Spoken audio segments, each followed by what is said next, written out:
hatuna shida na wewe, tuna shida na huyo mjomba wako. Yuko wapi? Mjomba hayupo.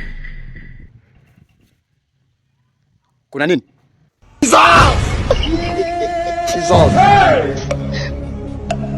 Jesus. Asalamu alaykum. Nataka mwafaka na mharibifu wa watoto wa watu ni huyu kijana wako. Idrisa. Kasongo yeye. Hapana mjomba, hiyo mimba sasa. Wewe koma. Kasongo. Unaikana mimba mbele. Songa libala. Oh yeye. Basi inshallah. Kasongo mbona wewe? Mbona wewe? Mbali na. Toba.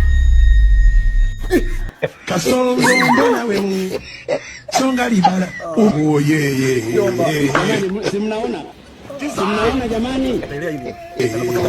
Tutakuja tutarudisha huko. Ukishamaliza kujifungua. Kasongo mbona wewe?